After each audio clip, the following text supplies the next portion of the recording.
बिस्मिल्लाहिर्रहमानिर्रहीम। इब्तिदा है रब्बे जलील के बाबरकत नाम से जिसके कब्ज़े में मेरी और आपकी जान है। वतन अजीज़ और दयार गैर में बसने वाले तमाम ही पाकिस्तानियों को एजेंडा ऑफ द डे से सिद्दीक सरवर का सलाम। पाकिस्तान कस्टम की जानिब से एक बड़ा अच्छा डिसीजन लिया गया है जो उन्होंने पोर्ट कासिम के ऊपर फेसलेस असेसमेंट सिस्टम लगाया, जिसकी वजह से कहा यह जा रहा है और उम्मीद की जा रही है कि आने वाले दिनों में और रिसेंटली जो इसको लॉन्च कर दिया है कि काफ़ी सारी ऐसी चीज़ें अवॉइड कराई जाएंगी जिसमें कोई भी कस्टम का ऑफिसर किसी भी पार्टी के साथ मिलकर उसके माल को क्लियर कर देता था। जो माल पोर्ट कासिम से पहले 8 दिन में रिलीज़ होता था, डिटेंशन और डैमरेज के नाम पे पार्टीज़ को लाखों रुपए जुर्माना पे करना पड़ता था ओवर डिले की वजह से, अब वो काम टाइमली विद इन डेज नहीं विद इन आवर्स हो जाया करेगा। ये क्या है फेसलेस असेसमेंट सिस्टम, किस तरह से इसको इम्प्लीमेंट किया गया और वहाँ के जो लोग हैं उन्होंने किस तरह को इसको एक्सेप्ट किया। प्राइम मिनिस्टर ऑफ पाकिस्तान ने भी रिसेंटली विजिट किया पोर्ट कासिम का और वहाँ पर वो जो ऑफिसर अप्रेजर्स थे उनसे भी बातचीत की। देखना यह है कि ये जो फेसलेस असेसमेंट सिस्टम लगाया है, अगर ये एक इदारे में लगाया जा सकता है और ये फ्रूटफुल रिजल्ट ला सकता है तो इसको दूसरे गवर्नमेंट के इदारों में इम्प्लीमेंट करा के क्यों हम आवाम को रिलीफ नहीं दे सकते। क्या कस्टम का इस तरह का सिस्टम लगाना एफबीआर बाकी के इदारों में या बाकी दफातर में भी इस तरह का सिस्टम लगा के कुछ रिलीफ दे सकते हैं। आज इसके ऊपर हम बात करेंगे कि टैक्स की मैनेजमेंट है क्या। लास्ट भी हमने एक प्रोग्राम किया था जिसके ऊपर हमने काफ़ी ज़्यादा फेक फ्लाइंग इनवाइसेस के ऊपर बात करने की कोशिश की थी और उसका फीडबैक बहुत अच्छा था। लोगों की तरफ से काफ़ी सारे क्वेश्चंस थे कि आप इसमें थोड़ा सा इसको एलोबरेट करें कि किस तरह से फ्लाइंग इनवाइसेस का रोकथाम किया जा सकता है और गवर्नमेंट ऑफ पाकिस्तान के इसके अंदर किस तरह के जो मैय्यज़ होने चाहिए ताकि कोई भी इस तरह की इलीगल एक्टिविटी के अंदर शामिल ना हो। आज हम इसके ऊपर बात करेंगे कि फेसलेस असेसमेंट सिस्टम जो लगाया, अगर यही सिस्टम बाकी के गवर्नमेंट इदारों में भी इंप्लीमेंट कर दिया जाए तो उससे क्या रिजल्ट्स निकल सकते हैं। मैं आज वेलकम करूंगा, मेरे साथ आज दो अहम शख्सियात मेरे साथ स्टूडियो में मौजूद हैं जो कि टैक्स एक्सपर्ट हैं, चार्टर्ड अकाउंटेंट हैं, LLB हैं। मैं उनको वेलकम करूंगा मेरे प्रोग्राम में। आज हामिद बशीर साहब हैं। अस्सलाम वालेकुम। हामिद साहब कैसे हैं आप? साहब बहुत शुक्रिया, आप लास्ट प्रोग्राम में भी तशरीफ़ लाए थे, बहुत नॉलेजेबल चीज़ें आपसे मिली और आज फिर आपने कीमती वक्त निकाला। बहुत शुक्रिया आपने इनवाइट किया सर, थैंक यू। मैं आज अपनी दूसरी मेहमान को भी वेलकम करूंगा जो कि LLB हैं। सेल टैक्स के हवाले से जो हमारी बात की जाती है कि सेल टैक्स बेसिकली है क्या, किस तरह से इंप्लीमेंट होता है और ख़ास करके जब कहा यह जाता है इनडायरेक्ट टैक्सेस की जब बात की जाती है तो आवाम बहुत ज़्यादा उसके ऊपर परेशान भी होती है कि हम जो कमा के लेके आते हैं उसके ऊपर इनकम टैक्स भी देते हैं, उसके साथ साथ फिर जो इनडायरेक्ट टैक्सेस हैं जिसको सेल टैक्स का नाम दिया जाता है, इन्होंने भी आवाम की कमर तोड़ी है। मैं वेलकम करूंगा अपनी दूसरी मेहमान मिस अक्सा हामिद साहब को। अस्सलाम वालेकुम। वालेकुम अस्सलाम। मैडम कैसी हैं आप? अल्हम्दुलिल्लाह। मैडम आपका भी बहुत शुक्रिया, आप तशरीफ लाई अपना कीमती वक्त निकाल के। Thank you. मैं हामिद साहब आपसे स्टार्ट करूंगा। जिस तरह से फेसलेस असेसमेंट सिस्टम की बात की गई कि पोर्ट कासिम के ऊपर पाकिस्तान कस्टम की तरफ से एक बहुत अच्छा इनिशिएटिव लिया गया। बिजनेसमैन कम्युनिटी क्या कहती है वो एक अलग चीज़ है, लेकिन जो अदाद शुमार की अगर बात की जाए, अशारिये अगर देखे जाएँ तो 1 दिसंबर से लेके 15 दिसंबर तक 130 अरब रुपए की रिकवरी और 16 दिसंबर से लेके 31 दिसंबर तक इन्हीं 15 दिनों के अंदर 156 अरब रुपए की रिकवरी जब ये सिस्टम लगाया गया। 26 अरब रुपए का इजाफा वो गवर्नमेंट के ख़जाने में जमा हुआ, जो कि कहा यह जा रहा है कि शायद ये उन अफसरान की जेब में चला जाता, कुछ बिजनेसमैन की जेब में चला जाता। तो कैसे देखते हैं इस सिस्टम को, कैसा आपको लगता है कि अच्छा सिस्टम है? जी, पहले तो मैं गवर्नमेंट को इसका क्रेडिट देता हूँ। गवर्नमेंट ने जिस तरह से ये इनिशिएटिव लिया उससे एक तो ये जो बिज़नेस कम्युनिटी है उसको थोड़ा सा रिलीफ मिलेगा, स्पेसिफिकली इस मद में कि एक प्रोडक्ट जो 5-6 दिन पोर्ट पे पड़ी रहती थी वो अब नहीं पड़ी रहेगी। उसकी वजह से जो टाइम प्रोसेस जो है ना वो जल्दी हो जाएगा, प्रोसेस जल्दी हो जाएगा। Assessment of documents, assessment of products जो है वो उसमें जल्दी हो जाएगी। और जो एक्चुअल ड्यूटीज़ होती है जो पहले रिश्वत दे के 3%, 5%, 10% दे के उसको वो भी स्लैब बने हुए हैं ना, परसेंटेज के हिसाब से, परसेंटेज के हर बंदे के अपने स्लैब्स हैं, वो जो परसेंटेज दे के उसका 40%, 50%, 60% पे करके रिलीज़ करवा लिया जाता था, वो अब नहीं होगा। ये दो चीज़ें जो एक तो गवर्नमेंट को इसका क्रेडिट जाएगा, दूसरा जो है बिजनेस कम्युनिटी को इसका जो है ना वो बेनिफिट्स होगा टाइम ऑफ की वजह से। और जो शिपिंग कंपनीज हैं जो पहले गवर्नमेंट्स के ऊपर ऑब्जेक्शन उठाती थी कि भाई आप हमारी प्रोडक्ट रिलीज़ क्यों नहीं करते, जिसकी वजह से हमारी जो शिपिंग कंपनी है वो अफेक्टेड होती हैं, वो भी इससे काफ़ी हद तक खुश हैं। एवरेज टाइम काफ़ी कम हो गया। अच्छा, हमें सब अगर इसको देखा जाए, जिस तरह से मैं अपने प्रोग्राम में आगाज़ में बात करने की कोशिश की थी कि यही सिस्टम फेसलेस असेसमेंट सिस्टम जो लगाया वहाँ पर, कि जो ऑफिसर आके बैठेगा उसके पास एक्सेस नहीं है दुनिया का कहीं भी, ना उसके लैपटॉप के ऊपर सिस्टम के ऊपर कोई मैसेंजर इंस्टॉल है, ना ईमेल है, ना कोई भी किसी किस्म का दुनिया से कनेक्शन उसका कटा हुआ है, मोबाइल उसके पास नहीं है, वो पहले आप अपना जमा करा देते हैं। अगर इसी तरह का सिस्टम दूसरे इदारों में लगा दिया जाए तो क्या फ्रूटफुल हो सकता है? देखिए, इसमें प्रॉबिलिटी है, लेकिन चूंकि बहुत सारे मैटर्स ऐसे होते हैं जो फिजिकली डिस्कस करने पड़ते हैं, जस्ट लाइक जैसे FBR है। ओके। अब एक इनकम टैक्स का नोटिस है, वो आप जब तक टैक्स पेयर या उसका कौंसल जो है वो खुद पर्सनली अपीयर हो के जो ऑफिसर्स को बताएगा नहीं, तब तक वो पॉसिबल नहीं हो पाएगा उसको बताए। वो तो एक डिस्कशन है ना, अपने केस को वो एलोबरेट करेगा कि मेरे केस में ये चीज़ है। इंटरेक्शन नहीं होगा, उसकी रिजोल्यूशन नहीं होगी। ठीक है। फिर यहाँ पे इंपोर्ट स्टेज पे ये होता है कि ऑलरेडी एक प्रोडक्ट की डिक्लेरेशन पहले से होती है, दूसरी कंट्रीज में डिक्लेरेशन होती है, उसकी वेट मेजरमेंट होती है, उसके अंदर प्रोडक्ट्स क्या हैं, वो सारी चीज़ें मौजूद होती हैं। वो ऑलरेडी एक सिस्टम पीछे से चल रहा होता है जिसकी रीअसेसमेंट होती है। वो पहले से असेस्ड हुआ होता है, उसकी रीअसेसमेंट की होती है, इस वजह से वो वहाँ पे एज़ कम्पेयर टू अदर अदारों में कामयाब है। ओके। मैं मैडम अक्सा को भी शामिल गुफ्तगू करूँगा। मैडम अक्सा, जिस तरह से हामिद साहब ने बड़ा डिटेल में बताने की कोशिश की कि ये जो सिस्टम पोर्ट पे लगाया गया, अगर हम आ जाते हैं सेल टैक्स की तरफ, जिस तरह से आम आवाम जो है ना वो सेल टैक्स, जैसे बिजली का बिल आता है उसमें भी सेल टैक्स, और बहुत सारी तो वो टैक्सेस की ऐसी कंडीशंस हैं जो हम लोग तो पढ़ भी नहीं सकते, पता नहीं डबल टैक्सेशन और ट्रिपल और 4 टाइम पता नहीं कितने टैक्सेस होते हैं। ये जो आम आवाम है, जो आप समझते हैं कि 50 लाख टोटल पाकिस्तान में लोग हैं जो टैक्स पे करते हैं, बाकी के जो लोग हैं, हर वो बंदा जो फ़कीर मांग के लेके आता है वो भी सेल टैक्स तो यकीनन वो भी दे रहा होता है। ये जो सेल टैक्स की परसेंटेज है, आप नहीं समझते कि ये बहुत ज़्यादा है? पाकिस्तान की 25 करोड़ आवाम सब लोग पे कर रहे हैं, तो इसकी परसेंटेज में कुछ रिलीफ होना चाहिए आवाम को। जी बिल्कुल। एक तो ये है कि पहले जो सेल टैक्स का मैकेनिज़्म था और जो सेल टैक्स की अगर पेमेंट की बात की जाए तो दोनों एक तो कम थी, दूसरा आसान था बहुत सारी चीज़ों में। अब जबकि बहुत सारी अमेंडमेंट्स हुई हैं तो उसके बाद सेल टैक्स एक तो रेट बढ़ा दिया गया, 17 to 18% किया गया। इसके अलावा बहुत सारी 1-2 साल में ऐसी अमेंडमेंट्स कर दी गई जिसके बाद जहाँ पे हमें आवाम को रिलीफ देना चाहिए था वहाँ पे और मज़ीद खसारा शुरू हो गया। कॉम्प्लिकेशंस इतनी ज़्यादा बढ़ गई कि अब आप चाहो भी तो खुद से सेल टैक्स में नहीं आ सकते, क्योंकि इतनी सारी रिस्ट्रिक्शंस और इतना सारा प्रोसीजर के बाद एक जो क्लाइंट है या एक जो टैक्स पेयर है वो सेल टैक्स में आता है। तो इट्स वेरी डिफ़िकल्ट, और मैं यही कहूँगी कि थोड़ा बहुत रिलीफ इसमें मिल सकता है। अच्छा, ये बताइएगा कि ये जो गवर्नमेंट अब कह रही है कि तमाम पाकिस्तानी जो है ना वो टैक्स के अंदर जो है ना वो रजिस्टर्ड होंगे, तो सेल टैक्स में तो वही कंपनीज रजिस्टर्ड होंगी ना जो मैन्युफैक्चरर है या वो कोई डिस्ट्रीब्यूटर है, होलसेलर है। आम आवाम को तो सेल टैक्स का रिटर्न फाइल करना ही नहीं है, आम आवाम को तो उसका, तो इसकी कॉम्प्लिकेशंस तो उसको ही समझनी है ना जो सेल टैक्स पे कर रहा है, मतलब वो मैन्युफैक्चरर है, वो डिस्ट्रीब्यूटर है, वो होलसेलर है, तो उनको भी थ्रू अपने टैक्स प्रैक्टिशनर ही जाना पड़ता है या खुद से भी वो कर सकते हैं इसको? देखिए, मोस्टली एक तो 3 कैटेगरीज में मैं डिवाइड करती हूँ सेल टैक्स के जो जितने भी हमारे पास क्लाइंट्स आते हैं, टैक्स पेयर्स होते हैं। एक वो तबका होता है जो कुछ पढ़ा लिखा होता है, मैंने आधी नॉलेज होती है आधी नहीं होती, जिनके पास आधा तीतर आधा बटेर वाला होता है। ऐसे वाले लोग होते हैं, तो वो कहते हैं कि हमने खुद कर लिया तो आगे आप देख लेना जो आपकी समझ में आ रहा हो कि जहाँ पे जाके वो फंस जाते हैं, जहाँ पे जाके वो फंस जाते हैं वहाँ पे उनको एक कंसल्टेंट की या एडवोकेट की नीड होती है। फिर वो आता है जो बिल्कुल थ्रू आउट हमारे पे डिपेंड कर रहे होते हैं, उसको सेल टैक्स के बारे में मेरे जैसा बिल्कुल लेमैन है, उसको कुछ आइडिया नहीं है, उनको कुछ नहीं पता, और वो यही कहते हैं कि आप अच्छे हैं, आपने ही देखना है, आप ही सब कुछ हैं। और एक वो लोग हैं जो कभी बीच में आ जाते हैं, कभी कहते हैं नहीं, कभी कहते हैं हाँ नहीं आप देख लें, कुछ हम देख लेंगे, यूं करके वो हमारा काम डिवाइड कर रहे होते हैं।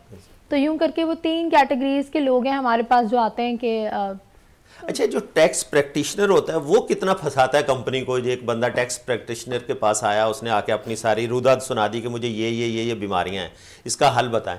तो जो टैक्स प्रैक्टिशनर होता है वो गवर्नमेंट की तरफ से टैक्स बचा के उसको देगा तो यकीनन उसकी जेब में से पैसे निकलाएगा ना, उसको भी तो अपनी कंसल्टेंसी फी लेनी है ना। तो कौन से ऐसे लूप होल होते हैं जिनको वो बता के फिर अपनी फीस लेना चाह रहा होता है?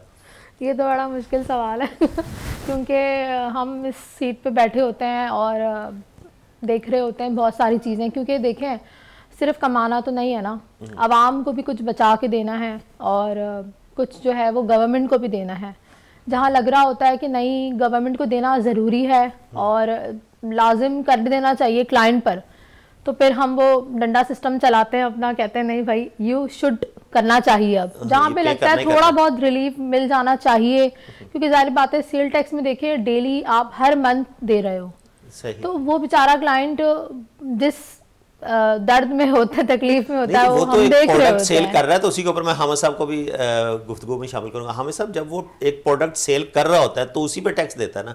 अगर उसकी सेल इतनी नहीं होगी तो यकीनन टैक्स कम पड़ेगा, तो सेल कर रहा है तो उस पर टैक्स आ रहा है ना। असल में बेसिकली मसला ये है कि जो सेल टैक्स में दो तरह के मैकेनिज्म, एक होता है टैक्स एविजन और एक होता है टैक्स अवॉइडेंस। अब जब बीइंग अ कंसल्टेंट मैं टैक्स एविजन का उसको मशवरा दूंगा तो मैं उसमें उसके साथ क्रिमिनल एक्टिविटीज में इन्वॉल्व हूं। चोरी का मशवरा आपने खुद दे दिया और लूज पोल दिखा दिया कि इस दरवाजे से आप शामिल हो जाएं। टैक्स अवॉइडेंस होगी। टैक्स अवॉइडेंस होती है कि लॉ के अंदर कुछ प्रोविजंस हैं, ओके, जैसे फ्री जोन है, ओके, वहाँ पे आप अपने आप को रजिस्टर करवाएंगे तो आपको टैक्स की छूट मिल जाती है, ओके, या बाज़ का गवर्नमेंट कोई एमनेस्टी डिक्लेयर कर देती है तो आप उसको अवेल कर लेते हैं, या बाज़ का ये होती है गवर्नमेंट ने कुछ स्पेसिफिक प्रोडक्ट्स होती हैं कि आप ये स्पेसिफिक प्रोडक्ट्स फलां स्पेसिफिक कंट्री से बाय करेंगे तो आपको जो है ना इतना रिलीफ मिलेगा, रिड्यूस रेट मिलेगा, या आपको डिफ़ॉल्ट रेट जो है 18% है उसके ऊपर देना है। तो वो अकॉर्डिंगली उस हिसाब से मैनिपुलेट करके या उस हिसाब से चीज़ें मैनेज करके वो हम जो है ना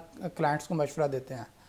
जो कंसल्टेंट का काम है वो टैक्स एविजन नहीं है, कंसल्टेंट का काम होता है टैक्स अवॉइडेंस में प्लानिंग करना, कि किस एरिया में जो इंडस्ट्रियलिस्ट उसने कानून का सहारा लेके कहीं ना कहीं से उसको बचाने की कोशिश करनी है, टैक्स चोरी में नहीं लेके आना। किताब के अंदर ही है जहां पे आपने टैक्स एविजन का मशवरा दे दिया, इसका मतलब है कि आप खुद क्रिमिनल एक्टिविटीज में इन्वॉल्व हो जाते हैं। जैसे मिसाल के तौर पर बहुत सारे लोग हैं वो कहते हैं यार आप टैक्स ना पे करें, फेक फ्लाइंग बाय कर लें। अब वो फेक फ्लाइंग बाय कर लें का मतलब वो खुद भी इन्वॉल्व हो गए उसमें। सही। अब जो कंसल्टेंट अच्छे कंसल्टेंट हैं जिनको प्रैक्टिकली नॉलेज है और उस डिफिकल्टीज का पता होता है, वो कहते हैं जी आप फेक फ्लाइंग बाय करने की बजाय आप जाके फलां जोन में रजिस्टर हो जाएं, उससे ही आपको इतना फेवर हो जाएगा। ओके। तो वो उस जोन में या उस प्रोडक्ट में या जो गवर्नमेंट स्कीम होती है उसका बेनिफिट्स दिलवाने की कोशिश करते हैं।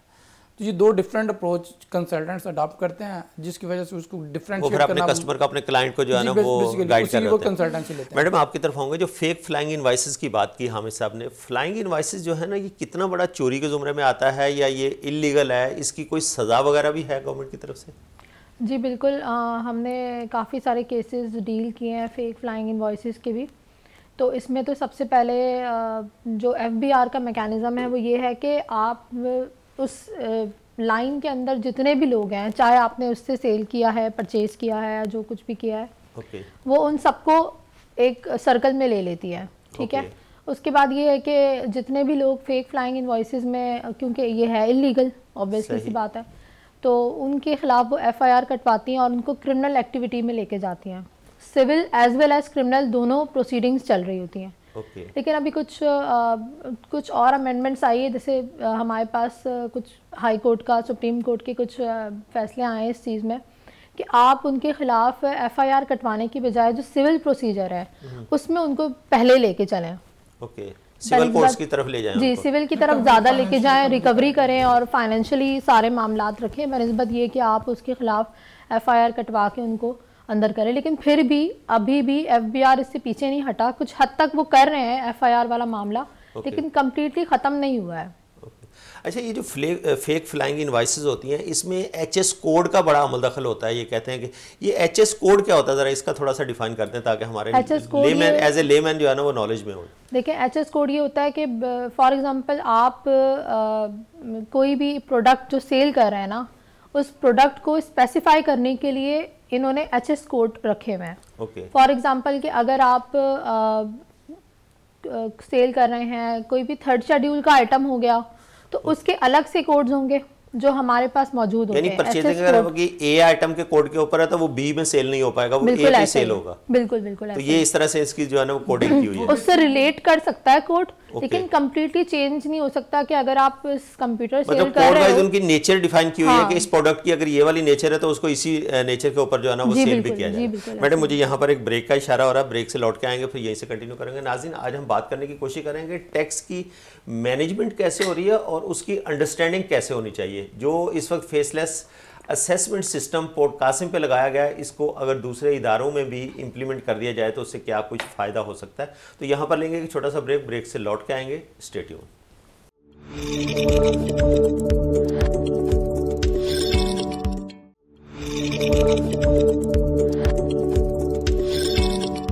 वेलकम बैक नाजरीन। ब्रेक के बाद दोबारा खुश आमदीद कहता हूं। ब्रेक पे जाने से पहले हम बात करने की कोशिश कर रहे थे कि टैक्स की मैनेजमेंट, और उसमें हम एक एचएस कोड के हवाले से बात करने की कोशिश कर रहे थे कि वो एचएस कोड के किस तरह से फेक एंड फ्लाइंग इनवाइसेस जो मार्केट में आती हैं उनके पीछे जो कोड्स होते हैं वो किस तरह से इम्प्लीमेंट होते हैं, और जो एक पाकिस्तान की तरफ से एक ट्रेस एंड ट्रैकिंग सिस्टम लगाया गया है उसका क्या फ़ायदा पाकिस्तान की खास करके बिजनेसमैन कम्युनिटी को होता है। मैं चलूँगा हामिद बशीर साहब की तरफ। हामिद साहब, जैसे हम ब्रेक में बात करने की कोशिश कर रहे थे, ये जो ट्रेस एंड ट्रैकिंग सिस्टम है इससे किस तरह से इसको कोड्स को लिंक किया जाता है और किस तरह से ये काम करता है? जी, basically trace and tracking system जो है ये गवर्नमेंट ने जो लगाया वो एचएस कोड, जैसे आपने मैडम अक्सर से पूछा था एचएस कोड के बारे में। एचएस कोड एक यूनिक आइडेंटिफिकेशन कोड होता है जो किसी भी स्पेसिफिक प्रोडक्ट को या उससे रिलेटेड प्रोडक्ट को दिया जाता है। ओके। अज्यूमिंग डैट जैसे हम मोबाइल इस्तेमाल करते हैं और उसके साथ हम इस्तेमाल करते हैं लैपटॉप इस्तेमाल करते हैं, दोनों ही आईटी प्रोडक्ट्स में आती हैं। ओके। लेकिन मोबाइल का जो यूनिक आइडेंटिफिकेशन जिसको हम एचएस कोड कहते हैं वो अलग होगा और लैपटॉप का अलग होगा। ओके। अब ट्रेस एंड ट्रैक सिस्टम जो है उसका ये मैकेनिज्म है कि अगर मैंने मोबाइल 100 रुपये की प्रोडक्ट खरीदी है और मेरे पास लैपटॉप 500 रुपये की प्रोडक्ट है, और जब मैं सेल कर रहा हूँ किसी भी बंदे को, तो मैं to the extent of 100 rupees तक ही मोबाइल के अगेंस्ट अपनी इनवाइस काट सकता हूँ या उसको अपलोड कर सकता हूँ। लैपटॉप की इनवाइस नहीं काट सकते जी, उस एचएस कोड के अगेंस्ट में, मतलब दोनों मेरी इंपोर्टेड आइटम्स हैं, दोनों की जीडीज हैं मेरे पास, लेकिन वो मैं सेल नहीं कर सकता। सेल नहीं कर सकता। अगर मैंने मोबाइल मेरे पास 100 रुपये की प्रोडक्ट है और मैंने 500 रुपये के अगेंस्ट उसको काट दिया, तो 400 रुपये है जो मेरे पास पड़ा हुआ है सिस्टम, वो क्या करेगा, उसको उसमें टैक्स फ्रॉड में डाल देगा कि आपने 400 रुपये तक का टैक्स फ्रॉड किया। चूंकि उसका रेवेन्यू डायरेक्टली गवर्नमेंट को आना था, वो आपकी वजह से नहीं आया नहीं। ओके। ये ट्रेस एंड ट्रैक सिस्टम का मैकेनिज्म है। ओके। अच्छा, ये जो ट्रेस एंड ट्रैक सिस्टम है ये कब से नाफिज है और इस पर कोई इम्प्लीमेंट भी हो रहा है, इसकी कोई चेक एंड बैलेंस भी होता है इसके ऊपर, या सिर्फ एक दफ़ा रूल बना दिए और वो चल रहे हैं? नहीं, ट्रेस एंड ट्रैक सिस्टम जो है ये जुलाई 2024 से इम्प्लीमेंट है। ओके। और इसकी वजह से अभी एलटीओ ने जो टैक्स पेड जो हमारे कराची का है उसने अराउंड 1000 अरब से ज़्यादा जो है ना रिकवरी की है इसी तरह से सिस्टम को मैनेज करके। ओके। क्या करते हैं उन्होंने, पहले तो सेक्शन 73 की कंप्लायंस होती थी, बैंकिंग ट्रांजैक्शंस कर दी, इनवाइसेस ले ली, रिकॉर्ड अपने पास मेंटेन कर लिया, उससे तो जो टैक्स पेयर है वो प्रूव कर देता था कि मैंने फेक फ्लाइंग का काम नहीं किया। ओके। अब जब वो ट्रेस एंड ट्रैक सिस्टम लगाया तो उन्होंने क्या किया, उससे एचएस कोड की मैचिंग करना शुरू कर दी। पीछे जो है ना उसको बेसिक बना दिया। पीछे से जो टीयर्स थे ना, जो टीयर्स का मतलब होता है जो आपका सप्लायर होता है पीछे वाला, सही, उस सप्लायर्स का एचएस कोड, उसके सप्लायर का एचएस कोड और आपका एचएस कोड क्या आपस में मैच कर रहे हैं? अगर तो आपस में मैच नहीं कर रहे तो इसका मतलब है कि वो भी टैक्स फ्रॉड में इन्वॉल्व है, आप भी टैक्स फ्रॉड में इन्वॉल्व है, और जो आपसे आगे वाला है वो भी टैक्स फ्रॉड में इन्वॉल्व है। ये ट्रैक एंड ट्रेस सिस्टम ने गवर्नमेंट को इतनी आसानी पैदा कर दी कि एट अ सेम टाइम पूरी सप्लाई चेन का एचएस कोड असेस कर सकते हैं। ओके। कि किस स्टेज पे जाके वो चेंजिंग हुई है। अच्छा हामिद साहब, ये जो इनकम टैक्स में तो कहा यह जाता है कि बहुत सारे लोग जो है ना वो रजिस्टर्ड हैं, बिज़नेस भी कर रहे हैं, बिज़नेस एंटिटी भी जो है वो रजिस्टर्ड है। सेल टैक्स में कितने लोग रजिस्टर्ड हैं और सेल टैक्स की कंप्लायंस जो है वो, जिस तरह से आपने बताया सेल टैक्स की कंप्लायंस, मुझे लग रहा है कि इनकम टैक्स की कंप्लायंस से ज़्यादा मुश्किल है। तो इनमें कितना फ़र्क नज़र आता है बिजनेसमैन कम्युनिटी में आपको कि इनकम टैक्स में कितने लोग रजिस्टर्ड हैं और सेल टैक्स में किस तरह के वैल्यूज़ हैं? बहुत शुक्रिया। ये जो क्वेश्चन है ना, ये शॉकिंग आंसर इसका आपको मिलेगा। वो ये है कि पाकिस्तान में इस टाइम 2,47,00,000 प्लस के करीब जो है ना लोग इनकम टैक्स में रजिस्टर्ड हैं। ये business communities, business sectors, business entities जो हैं 47 लाख प्लस के करीब इनकम टैक्स में रजिस्टर्ड हैं। ओके। और जो सेल टैक्स में रजिस्टर्ड हैं वो जो FBR के अदाद-ओ-शुमार के मुताबिक 2,47,000 के करीब है। अच्छा, इतना मतलब मेजर डिफरेंस है कि वहाँ पर अप्रॉक्स 5 मिलियन और यहाँ पर 2.5 लाख। आप लगा लें जो है ना 4.4 मिलियन का जो है ना वो डिफरेंस है। ओके। इतना शॉर्टफॉल है। अब वो जो 4.4 मिलियन का शॉर्टफॉल है ना, उसका आप असेस कर लें कि गवर्नमेंट को कितना लॉस होता होगा मंथली बेस पे और डेली बेस पे। तो ये तो फिर एक मेजर डिफरेंस है सेल टैक्स में। तो सेल टैक्स की जो रिकवरीज हैं फिर ये किस तरह से होती हैं? देखिए, इसके रिकवरी का जो गवर्नमेंट ने अभी रिसेंट एक मैकेनिज्म बनाया वो ये बनाया है कि जो बंदा सेल टैक्स में तो रजिस्टर्ड है और इनकम टैक्स में रजिस्टर्ड नहीं है, और अगर इनकम टैक्स में रजिस्टर्ड और सेल टैक्स में रजिस्टर्ड नहीं है तो जो ऑफिसर्स हैं उनको एक्सेस दे दिया है कि वो उनका बैंक अकाउंट अटैच कर देंगे जब तक वो सेल टैक्स में रजिस्टर्ड नहीं होंगे। दूसरा, उसके साथ बैंक अकाउंट अटैच करके इनकम टैक्स की बेस के ऊपर उनकी सेल टैक्स की लायबिलिटी असेस करके रिकवरी ले सकते हैं। ओके, यानी कि उसकी इनकम को चेक करते हुए देखेंगे ना कि इसने कुछ सेल भी तो किया होगा ना, इनकम को देखेंगे और उसके बाद उसकी बेस के ऊपर उसकी असेसमेंट कर लेंगे। प्लस उसके साथ इम्प्रिजनमेंट इम्पोज कर दी, पहले नहीं थी, अब उन्होंने प्लस इम्प्रिजनमेंट कर दी है कि 6 महीने की इम्प्रिजनमेंट हो सकती है, साल की इम्प्रिजनमेंट हो सकती है, प्लस फाइन प्लस पेनल्टी दोनों साथ उसके लगाई जा सकती हैं। तो वो मैकेनिज्म मजीद उन्होंने स्ट्रिक्ट कर दिया। ओके। मैडम आपकी तरफ आऊँगा। सेल टैक्स में जो लोग रजिस्टर्ड हैं, सेल टैक्स की जब वो अपनी रिटर्न्स भी फाइल कर रहे होते हैं, सेल टैक्स में रिफ़ंड भी मिलते हैं? सेल टैक्स का ऐसा होता है कि वो एडजस्ट करा रहे होते हैं सेल टैक्स को कि ऑलरेडी सेल टैक्स पे कर दिया और उसके बाद फिर एडजस्ट हो रहा होता है, तो ये गवर्नमेंट की तरफ से रिफ़ंड मिल जाते हैं ईजीली? सेल टैक्स में रिफ़ंड हो जाते हैं, लेकिन ये होता है कि थोड़ा सा प्रोसीजर वाइज जो है थोड़ा सा लंबा होता है चीज़ों में as compare to income tax.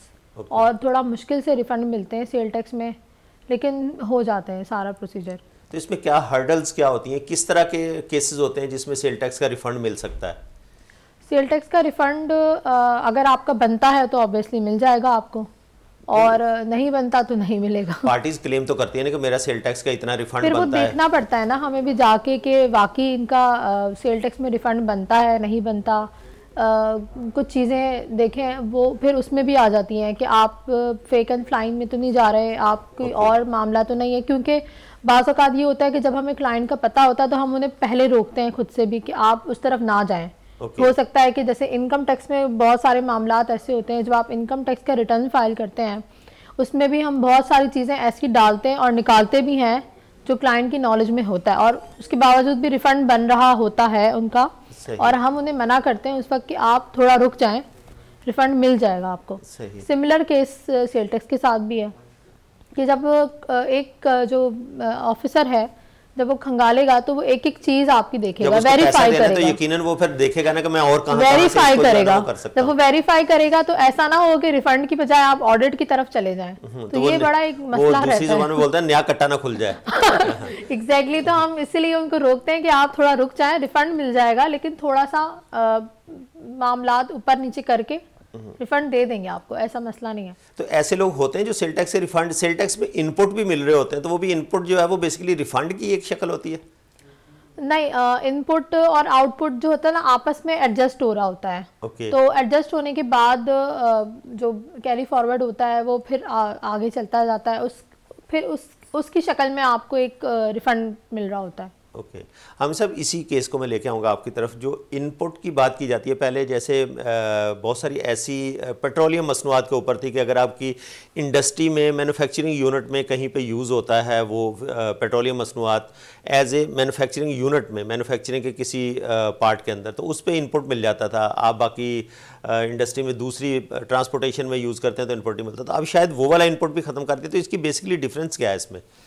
देखिए, बेसिकली ये है कि इनपुट का कंसेप्ट यह है कि जो बायर होता है, स्पेसिफिकली अगर हम इंपोर्ट स्टेज पे लेके चलें तो जो पेट्रोलियम मसनूआत है पाकिस्तान में तो वो होती नहीं, तो हम इंपोर्ट करते हैं पेट्रोलियम प्रोडक्ट्स जितनी भी हैं, तो इंपोर्ट स्टेज पे गवर्नमेंट को एडवांस टैक्स दे देते हैं असेस्ड वैल्यू पे।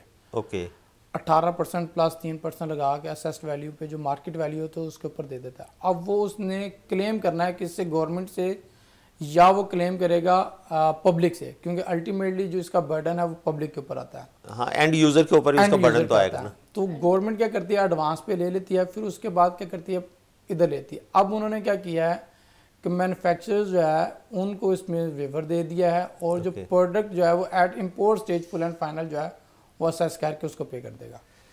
इनपुट वो क्लेम नहीं करता। तो ये फाइनल वैल्यू के ऊपर असेस होती है या प्रपोज्ड वैल्यू के ऊपर किसी के ऊपर असेसमेंट हो रही होती है इसकी? ये एक एस्टिमेटेड वैल्यू होती है basically. Okay, estimated value market base के ऊपर 3-4 प्रोडक्ट्स के ऊपर लेके उसके एस्टिमेटेड वैल्यू पे लगा लेते हैं। एवरेज वैल्यू जो भी बनती है उसके ऊपर, उस वैल्यू के ऊपर उसको जो है ना असेस्ड वैल्यू दे दी जाती है, जो नॉर्मली हायर होती है मार्केट वैल्यू से, normally higher than market value होती है। ओके मैडम, अक्सर आपकी तरफ आऊँगा। जिस तरह से आपने इनकम टैक्स के केसेस की बात की, गवर्नमेंट ये कह रही है कि हर बंदा इनकम टैक्स का रिटर्न फाइल करेगा। क्या पाकिस्तान की मार्केट में ऐसा पॉसिबल है? पाकिस्तान की मार्केट में देखा जाए तो अब तक तो ये पॉसिबल नहीं है, और मेरा ख्याल है कि आगे हो भी नहीं पाएगा, क्योंकि गवर्नमेंट को जहाँ पे टारगेट करना चाहिए वहाँ पे वो टारगेट कर नहीं रही एक्चुअल में, जो चीज़ मैं देख रही हूँ एज अ कंसल्टेंट। और जहाँ पे नहीं टारगेट करना चाहिए वहाँ लोगों को टारगेट बनाया जा रहा है। बेसिकली होता यूँ है कि एक बंदा जो ऑलरेडी टैक्स पे कर रहा है उससे मजीद टैक्स कलेक्ट करना है। नहीं, लेकिन पाकिस्तान की 25 करोड़ आवाम तो टैक्स पे नहीं कर रही ना। टैक्स तो 50 लाख लोग पे कर रहे हैं। आप अनरजिस्टर्ड पर्सन्स की तरफ क्यों नहीं जा रहे, जो ये आपको पठान मिलते हैं और ये लुंडा बेचते हैं? एक कम्युनिटी नहीं है, बहुत सारे लोग हैं, बहुत सारे मतलब ये जो लंडे वाले हैं, आप चले जाएं मार्केट में इसकी आपको बहुत सारे लोग मिलेंगे। जस्ट तो गवर्नमेंट तो ये कह रही है ना कि 25 करोड़ अवाम सारी की सारी टैक्स पेयर होगी, हर कोई अपनी रिटर्न फाइल करेगा, चाहे वो 10 रुपए कमा रहा है, चाहे वो 10 लाख रुपए कमा रहा है। तो आपको लगता है कि इतना आसान है ये पाकिस्तान का सिस्टम हमारा टैक्स पेइंग का, कि हर बंदा खुद ईजिली पे कर सकता है? नहीं, फाइल कर सकता है? आसान नहीं है, बहुत मुश्किल है। तो टैक्स प्रैक्टिशनर के कितने वारे न्यारे होने वाले हैं फिर?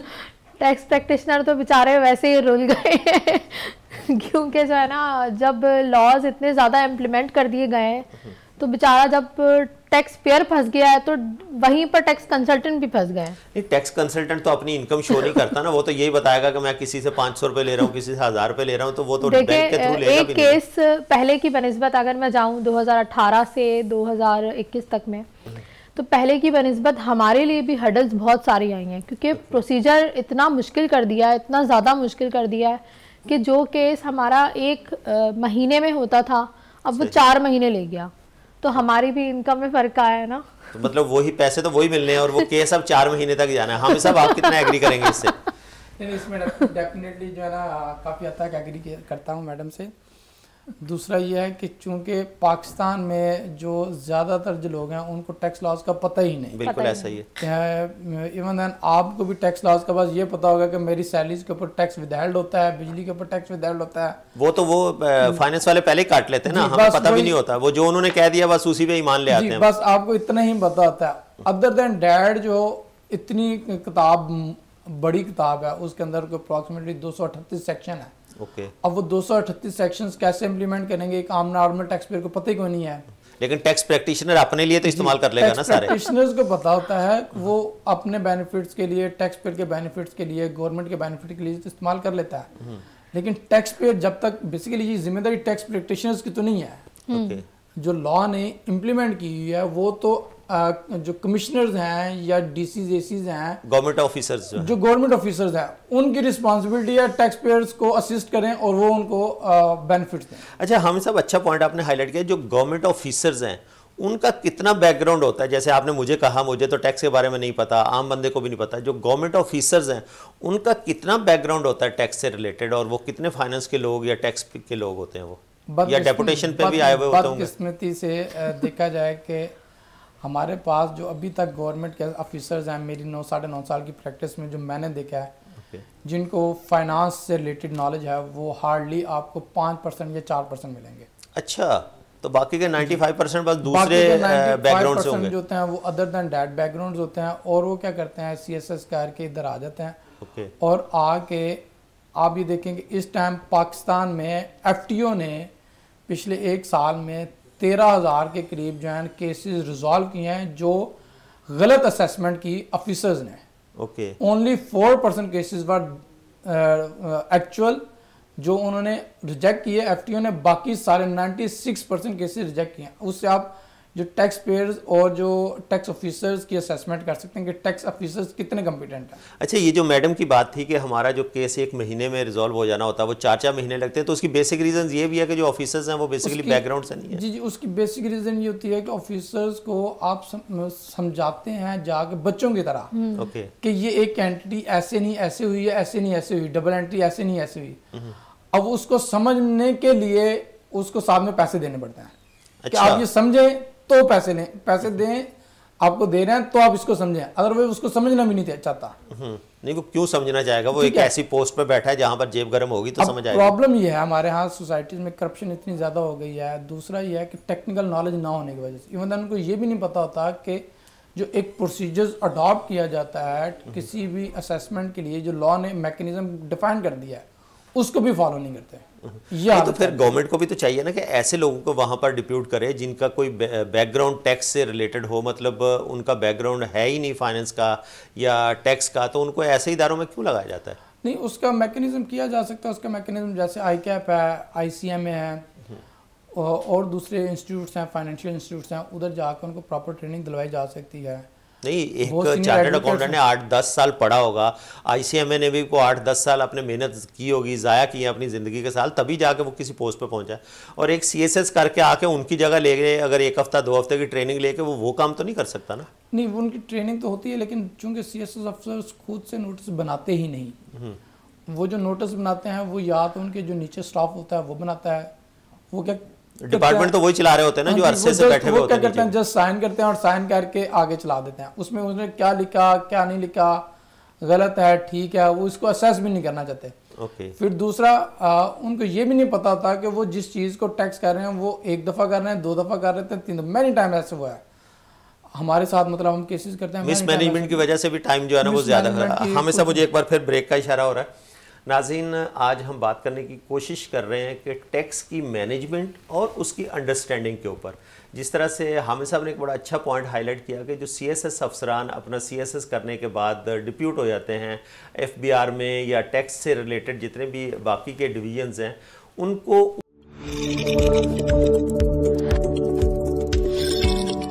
वेलकम बैक नाजरीन। ब्रेक के बाद दोबारा खुश आमदीद कहते हैं। ब्रेक पे जाने से पहले जिस तरह से हम बात करने की कोशिश कर रहे थे टैक्स की मैनेजमेंट के ऊपर, देखें किसी भी पाकिस्तान हो या कोई भी कंट्री हो, उसको चलाने के लिए टैक्स की इम्पोर्टेंस बहुत ज़्यादा ज़रूरी होती है।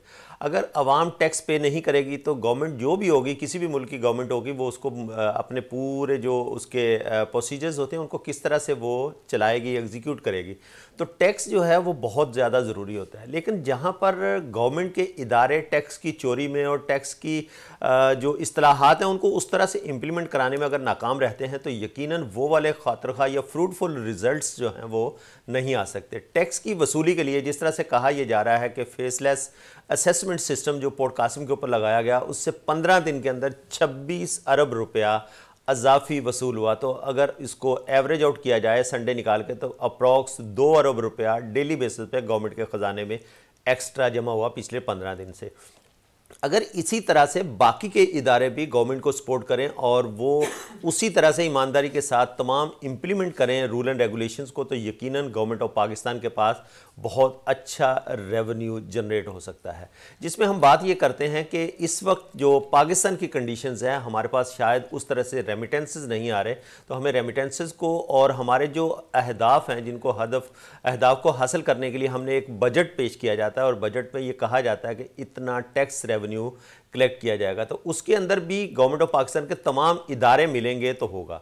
कहा यह जाता है कि FBR के पास एक्सेस होता है तमाम उन इदारों का भी जिनके पास अवाम की रसाई होती है और उनके साथ लेन देन होते हैं। बैंकिंग सिस्टम पाकिस्तान के अंदर एक बहुत ज़्यादा मुहतात अंदाजे में कहा जाए तो बहुत ही स्ट्रॉन्ग सेक्टर है पाकिस्तान का बैंकिंग सेक्टर, जो कि पूरी दुनिया में बैंकिंग सेक्टर जो होता है वो एक बड़ा अहम रोल प्ले कर रहा होता है किसी भी मुल्क की इकोनॉमी के लिए। एफबीआर के पास अगर पाकिस्तान के भी इसी तरह से बैंकिंग सिस्टम का पूरा सिस्टम या पूरा रिकॉर्ड और पूरा एक्सेस मौजूद है, तो उसके बाद फिर आम जो एक बिजनेसमैन है वो बैंक में पैसे तो ज़रूर रखता है, बैंक की ट्रांजैक्शन तो उसकी उसी तरह से हो रही होती हैं, लेकिन एफबीआर के पास उसकी उस तरह से ना टैक्स, इनकम टैक्स के अंदर और ना ही सेल टैक्स के अंदर उस तरह की उसकी रिटर्न्स फाइल हो रही होती है। तो क्या बैंकिंग का एफबीआर के साथ कोलैबोरेशन उस तरह से नहीं है? इसके ऊपर जानने की कोशिश करूंगा। हामिद साहब, आपकी तरफ आऊंगा। बैंकिंग सिस्टम की बात की जाती है, बड़ा मजबूत तगड़ा सिस्टम है पाकिस्तान का, एफबीआर के पास एक्सेस नहीं है बैंकिंग सिस्टम का क्या? जी, यहाँ पे एक ना मिसकंसेप्शन है। एफबीआर के पास जो बैंकिंग सिस्टम्स का है वो to the extent of bank statement है। ओके, तो बैंक स्टेटमेंट तो मतलब एक्सेस हो गया ना, बैंक में जो भी कुछ का रखा हुआ है।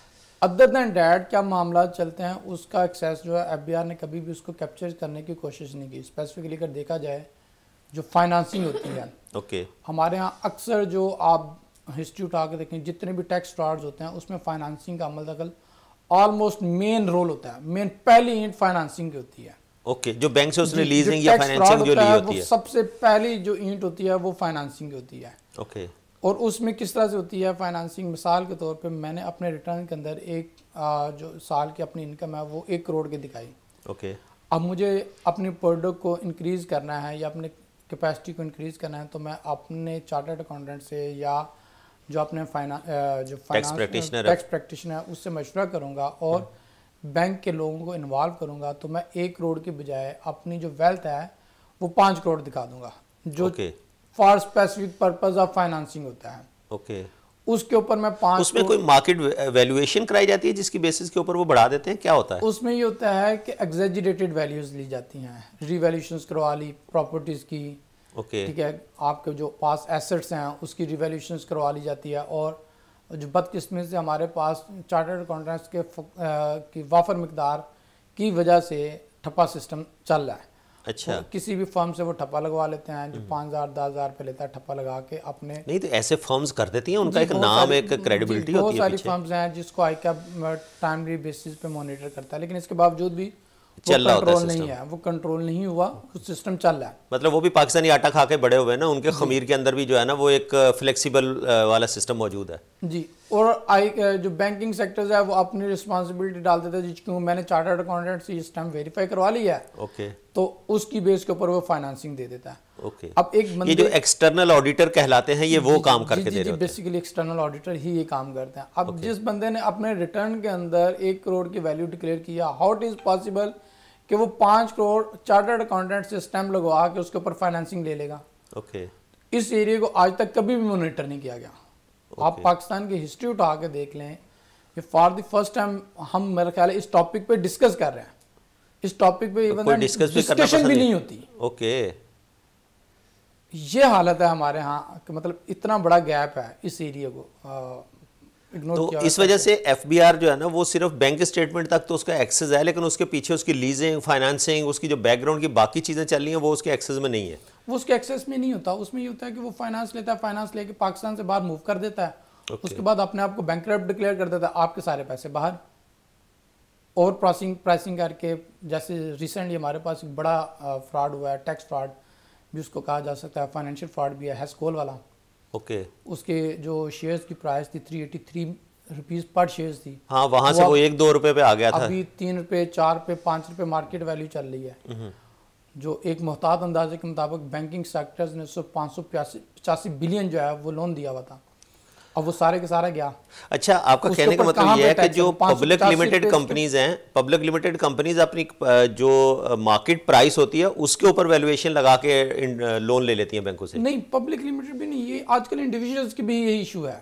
इंडिविजुअल्स का मतलब आप एक इंडिविजुअल कंज्यूमर से लेके आप पब्लिक लिमिटेड कंपनीज की बात कर लें, उसमें ये होता है कि जो बैंक का बंदा होता है वो अपने 2-4-5% के चक्कर में क्या करता है, वो एक्सेस वैल्यू बोटी के चक्कर में पूरा बकरा ज़िबा कर देता है, उसको कोई फिक्र नहीं होती। ऊपर जो है वो लोन दिलवा देता है। ओके, और उसकी बेस के ऊपर अब वो जो फाइनेंसिंग होती है उसके ऊपर कहीं भी टैक्सेशन इन्वॉल्व नहीं है। तो वो फिर जो एक्सेस है वो तो फिर बेकार हो गया ना बैंकों का। हमेशा मेरा प्रोग्राम बिल्कुल अपने आखिरी लम्हात की तरफ है। मैडम अक्सा की तरफ चलूँगा। मैडम, चलते चलते आप एक लेमैन जो न्यू कमर्स हैं, जो टैक्स पेयर बनना चाह रहे हैं, अभी तक उन्होंने कभी भी एक दफ़ा भी टैक्स रिटर्न फाइल नहीं किया है, तो ऑनलाइन सिस्टम है, तो वो कोई आप ऐसा क्या मशवरा देंगी कि वो खुद से अपना टैक्स फाइल करने की कोशिश करें या किसी टैक्स कंसल्टेंट से मशवरा लें, और किन चीज़ों को ख़ास करके ख्याल में रखें? आप ये पूछना चाह रहे हैं कि मैं उन्हें बताऊं कि जी, कि वो किस तरह से खुद से उसको टैक्स फाइल करें या टैक्स प्रैक्टिशनर की जो है ना वो मदद लें उसमें? मैं तो ये सिंपली यही कहना चाहूँगी कि अगर आप एजुकेटेड हैं उस चीज़ में, या आप थोड़ी बहुत इन्फॉर्मेशन जैसे एक लेमैन के पास होती है कि आप यूट्यूब पे छोटे मोटे लेक्चर्स देखकर अगर आप सैलरीड क्लास के अंदर मौजूद हैं और आप कर सकते हैं तो बिल्कुल करें, अच्छी बात है। हम तो खुद ऑफ़र करते हैं उन लोगों को जो लेमैन होते हैं या थोड़ी बहुत उनके पास इन्फॉर्मेशन होती है, तो और हमसे इन्फॉर्मेशन लेके आप अपना रिटर्न खुद फाइल करना सीखें, ताकि आपको पता चले कि आप खुद के साथ कितना सिंसियर। फर्स्ट टाइम जब बंदा कर रहा होता है तो किस तरह की गलतियां हैं जो एक नया टैक्स पेयर कर सकता है जिससे अवॉइड करना चाहिए उसको?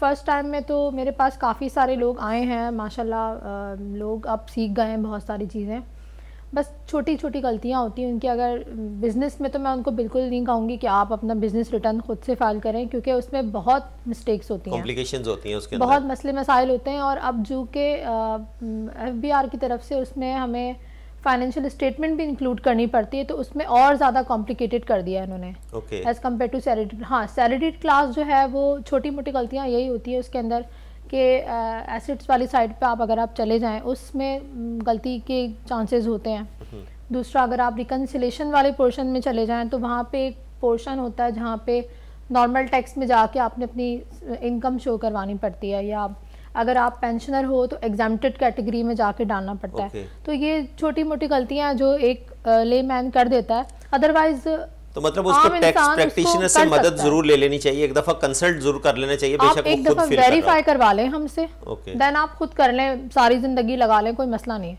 लेकिन ये है कि एक दफा आप हमसे वेरीफाई करवा लें, अगर नहीं तो आप छोटे मोटे लेक्चर्स होते हैं जैसे यूट्यूब पे देख लिए, आयरस ने अपने कितनी सारी चीजें जो अपलोड की हैं वीडियोस वगैरह, आप उनसे हेल्प ले सकते हैं, वहाँ पर भी सपोर्ट आपको मिल जाती है। मैडम अक्सा, हमें बहुत शुक्रिया आपके कीमती वक्त का, आप तशरीफ लाई, हामिद बशीर साहब आपका आप तशरीफ लाए।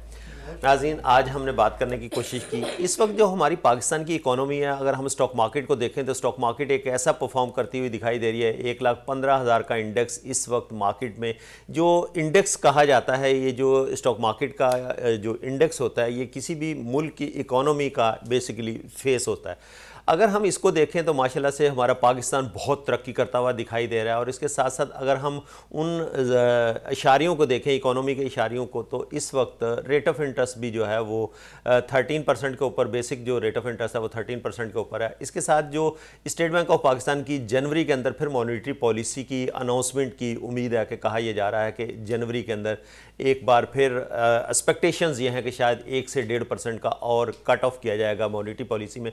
तो इससे काफ़ी ज़्यादा बिजनेस को बूस्ट मिलता हुआ दिखाई दे रहा है कि जब आप एक बैंक से बोरो करने के बाद किसी भी इंडस्ट्री में काम में लगाते हैं पैसा, तो उससे रिटर्न आपको जो है ना वो पाकिस्तान की इस वक्त की इंडस्ट्रीज़ में या इकोनॉमी में 12, 13, 14% का था, जो कि 22% के रेट ऑफ इंटरेस्ट के ऊपर काफ़ी ज़्यादा मुश्किल हो गया था। जो कॉस्ट ऑफ मैन्युफैक्चरिंग है वो बहुत ज़्यादा बढ़ चुकी थी।